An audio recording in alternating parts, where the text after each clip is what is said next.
Hello everyone, welcome to the Totally Well Show. I'm your host, Joyce Strong.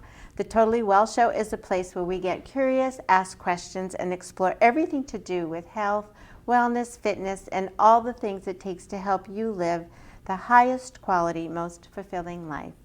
Dr. Teri, you're back. I'm so happy to see you.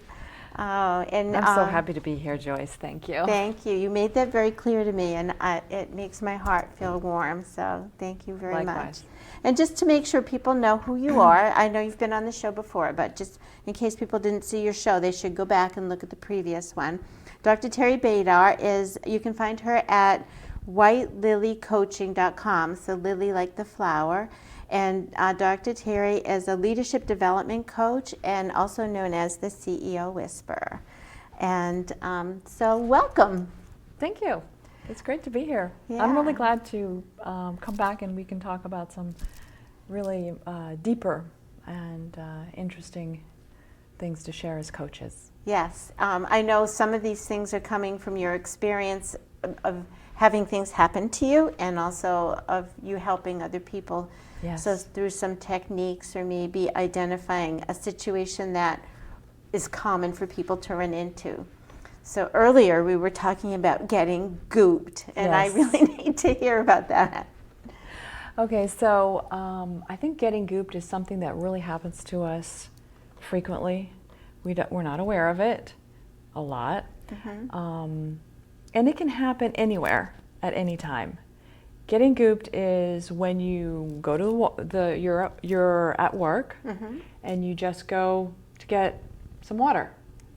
And at the water cooler, there are some people hanging out and complaining and whining and speaking badly about other people, and she said and he said and did you hear and oh my gosh and the eye rolls and all of this bonding in the negative. Mm-hmm.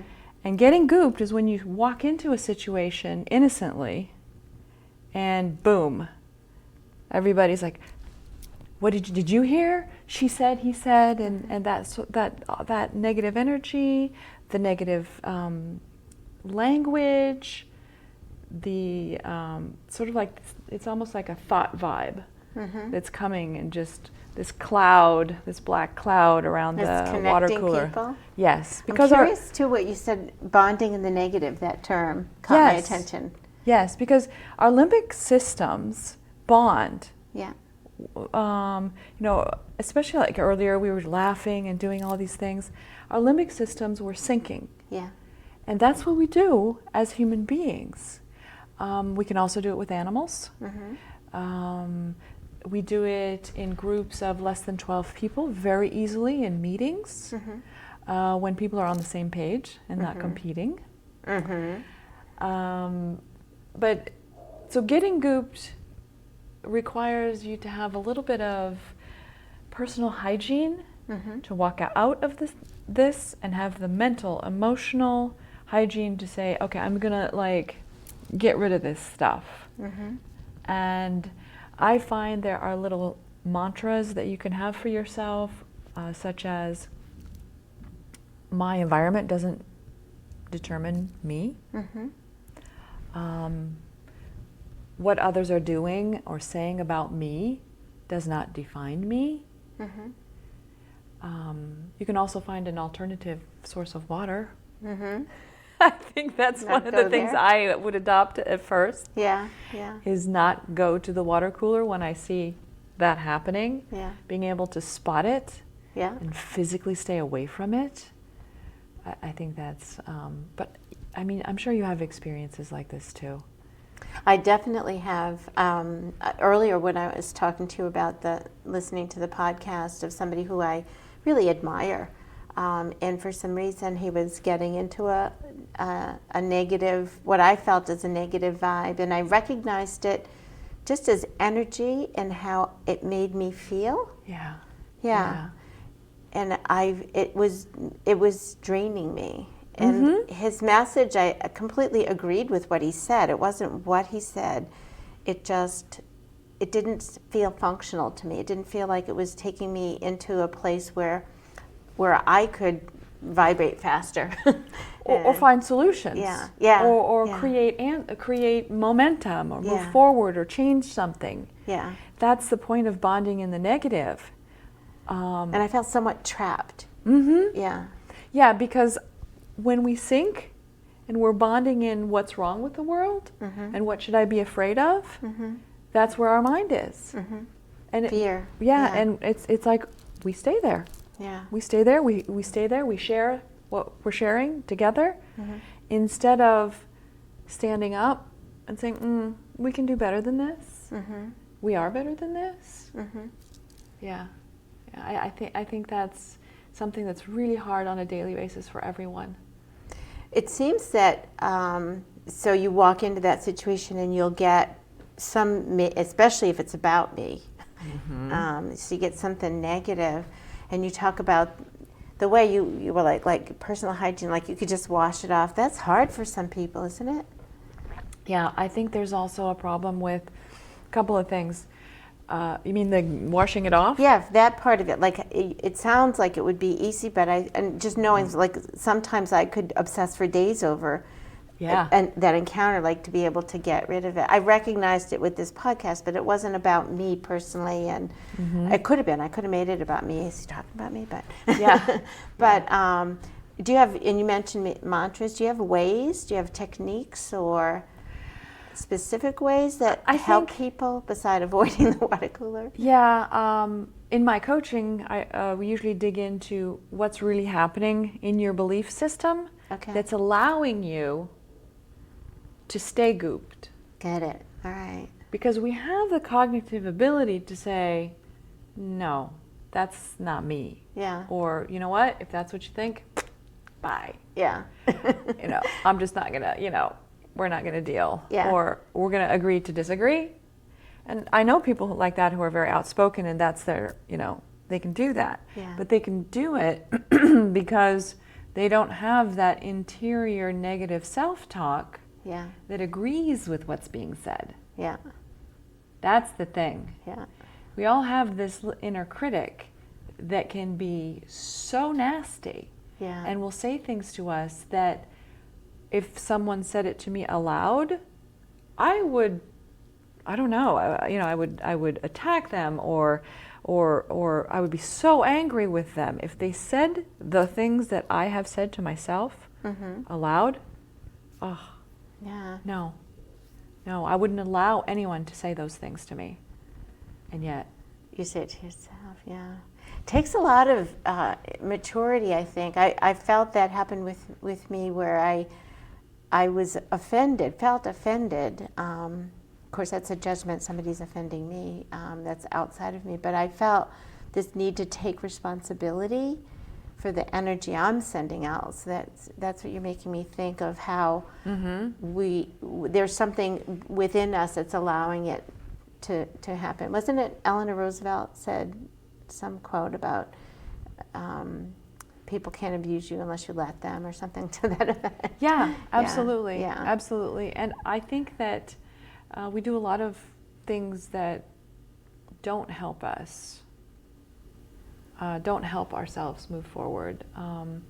We have kind of internal programs that run that are about fitting in, staying safe. I don't want to be foolish or look foolish. And we look to the exterior for our validation when it's only here. It's only inside.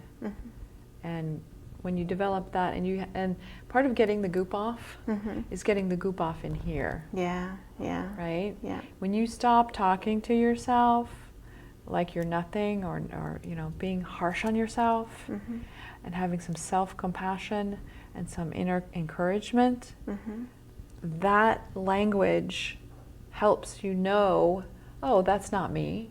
Wait a minute. Those people saying those things about me, that's not me. I don't have to listen to that. Because you don't want to be a person who doesn't listen to anybody. That's not helpful. But you do need to know the difference. And it takes a little work. It takes practice. It takes practice in what you do in your mind. Yeah. So does that lead into that whole, we were talking about negativity and toxic relationships in general. Does that lead into?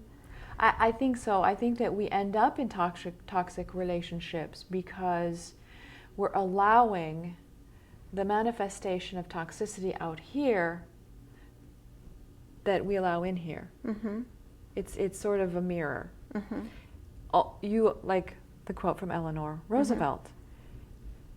What's happening out here is a reflection of what's inside me. So if I am toxic to myself to some degree, then those kind of people can show up in my life. Mm-hmm. If I stop being toxic to myself, there's no space for them. Eventually they have to go find somebody else to be toxic with because I don't want to play. I'm not gonna be with you on this. Yeah, I think when I do that kind of thing and see people do it, we actually attract them to us. Mm-hmm. They see us, mm-hmm. they hear us. We say just subtle things, like there's a friend who says repeatedly, I think it's kind of, I don't know if he does it on purpose or with intention, but he says, I'm lucky enough to have, when he's inviting people to speak with him. And it strikes me as, what? As not worthy? Yeah. Yeah. Yeah. Yeah. I wish he would one day say, I'm worthy enough to have. Yeah, well, I'm happy to have. Yeah. Because it's putting it out that he didn't do anything, that he's not worthy, because it's luck. Yeah. Luck did it for him. He didn't.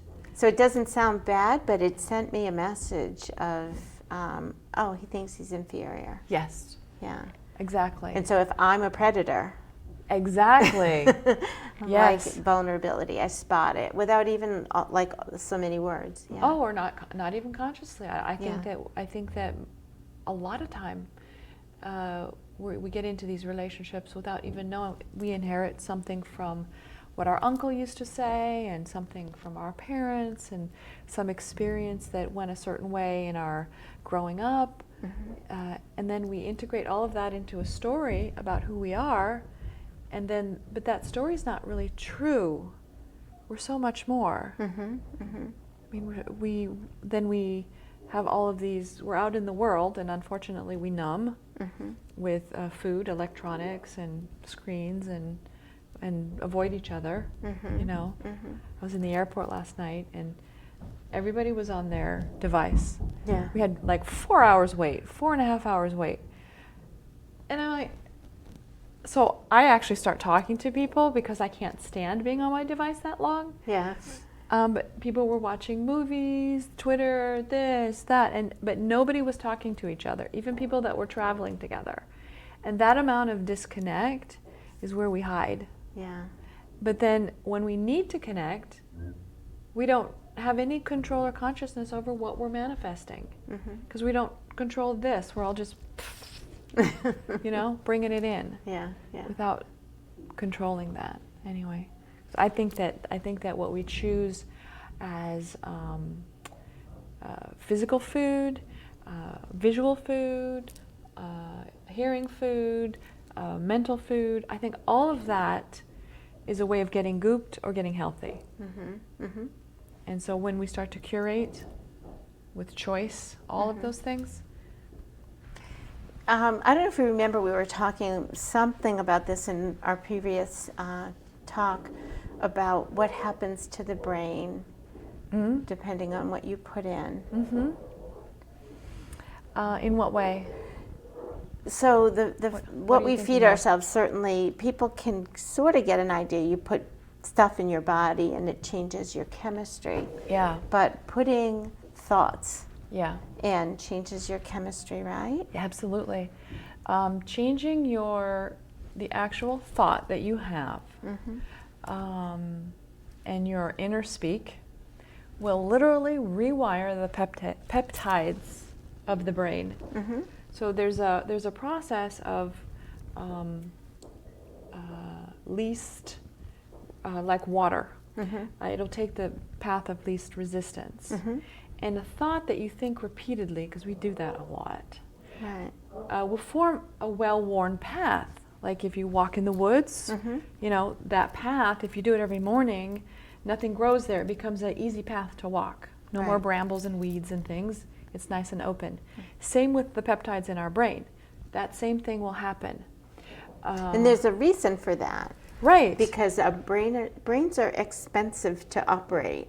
And Yes. we build habits to become efficient so we can pay attention to other things, not have to think about how to drive home when we leave here. Yeah. Exactly. Yeah. Exactly. But there's an actual physical change that Yes. happens, right? Exactly. Yeah. And it happens in everything we do. And that's it, the habit. So that thought becomes a habit, a well-worn, easy path. And so as soon as we're challenged by stimulus from the outside world, we then take the easiest path to a foregone conclusion in our thoughts that might have nothing to do with what's actually happening. It's just a stimulus that we recognize and boom. Have you ever caught yourself driving, like, I have like, yoga studio, Whole Foods, I have these, Yeah. right? Yeah. Right? And chiropractor, I have like my, usuals, and that are going to happen every week. And then but they're all sort of in the same, those three things for me are in the same general direction. And I will catch myself on the path to the chiropractor going yoga. Oops, chiropractor was here, but I'm going yoga. I'm like, oh, okay. Just well-worn path. And so because I was driving, I wasn't thinking anymore, in the way that we think. Yeah. Yeah. And Some other level of thinking. Or you might have thought about yoga even though you're going to the chiropractor and it I was thinking about my body, rerouted you. Yeah. So those things happen all the time. Yeah. That's exactly what happens when someone says you get gooped. Yeah. And you have a practice of letting the goop in. Yeah. Because you have the negative self-talk. Yeah. If you change the goop doesn't have, you can't get in. Yeah. There's no path for it to follow if you don't have the negative self-talk. Yeah. Make Doesn't sense? fit. Yeah, it does. It reminds me a little bit of Brene Brown I when love her. she talks about the story I told myself. Yes. And if it fits Netflix. Yeah. The calling, the call to courage. Yeah. Yes. If it fits the story, it's going to get in. If you change the story, Yes. yeah. Yeah. You can maybe even see where it came from. Yeah. Absolutely. We have I call it kind of like the operating system. Okay. You know how you remember DOS, Yeah. right? I do. So do I. Yeah. But we don't look it. But so an operating system is an interface. That's all it is. There's stuff happening here in the computer, and then I need to find a way to communicate with the computer, and that's the language, Yeah. the interface. Yeah. And we have that as humans. There's the world, then there's my interface, and it does basically two things. The first thing is it will translate stimulus, information from the outside, to make it fit my story, my internal story. Yeah. And then on the other end, it will refuse something, does not compute. Yeah. Yeah. So those are the two main functions. I've never heard it described that way. That's awesome. Yeah. Yeah. So if you change the operating system, you can get it to stop translating to this story and get it to translate to this other story, which is your success story, which is all the things you desire and want in your life, instead of all the miseries that you have and why you are the way you are and oh so unhappy. And then you can also get it to refuse things that no longer fit this story, that might have fit this story, but now they're fitting this. They don't fit my success story. Yeah. Yeah. There was a picture on, must have been Facebook, and it was a little hard to see. It's a little bird, and its wings were out like this, and it was just like a little robin. And then the other side was a mirror, and it was a peacock. Yeah. And so it's like, what are you telling yourself? Yeah.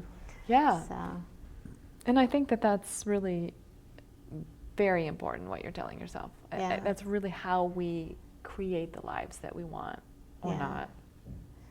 it seems almost like magic to me when you say those kinds of things. It's like, okay, so here's my vision. I'm going to write down this person, but I feel like an imposter. Like this can't be this. That could never really be me. I hear a lot of stories of people who are trying to become something, and myself included, to do something greater, a bigger dream. And you can kind of see it and feel it, but then that other imposter side comes along and says, but that could never be you. I said this to one of my clients, and he was like, boom. Imposter syndrome is when you're succeeding and exceeding your expectations, right? From a higher place of self. You're letting the higher self lead you, and the ability to believe, the ability to open up and not be trapped in old stories. So that's when all this great stuff is happening, and then your lower self, you're like your little ego person, kicks in and says, oh no, that's not me. Oh no, I can't really be that successful. No, that's not me. But there's truth. It's not the little ego that is going to succeed. It's the higher self that succeeds. Yeah. And so imposter syndrome is only a symptom. It's not actually real. It's a symptom of your higher self leading and your little self not being okay with it, the changes that Don't are leave happening. me behind. Yeah. Yes. I heard that. I heard someone say this week about that term, imposter syndrome, that if you're feeling that you're in the right place, you're going the right direction, you're supposed to feel that.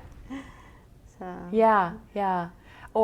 And also you're supposed to feel a little bit of the angst of change. You can't have change without the angst. We have labeled it pain and suffering, when a lot of times change is actually incredibly healthy. There are terms like post-traumatic growth. I'm not saying that trauma is great. I'm just saying that shit happens, and then you get up and you're better for it, and you make something of yourself. You get healthy again, and then you know how to be healthy, and you understand in depth what it means to be healthy, and you can go on and help other people be healthy. You have, I would never do what I do, and I would never be so good at what I do if I hadn't been served some serious adversity in my life.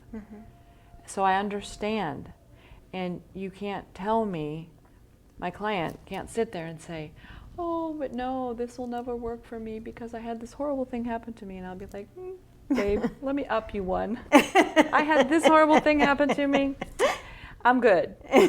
You don't have to stick to the story, right? I have a new hashtag Rock Bottom Syndicate. My kids and I came up with it, but it's like all the people that I really admire, like you, who I look up to. You've been there. Yeah, yeah. Terrible things happen. Yeah. Terrible things happen.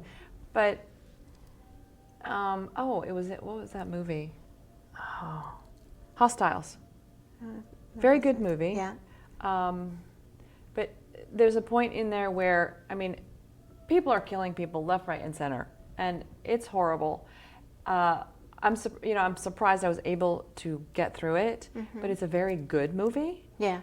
And it talks about the confusion of hate, and in there, and there's this woman. There's like two people left of all of these characters that are still alive, and these two characters have lost everything.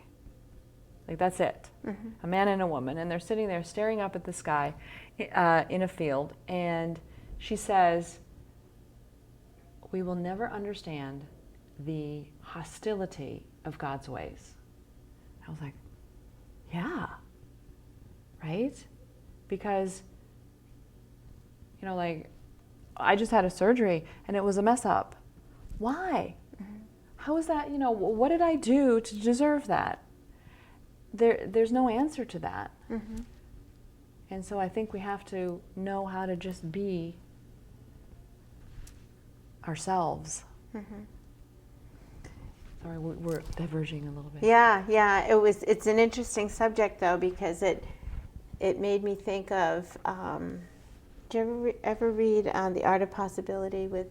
I've read some of it. I didn't finish it. She talks about the board of life, and I also heard Dave Meltzer talk about this.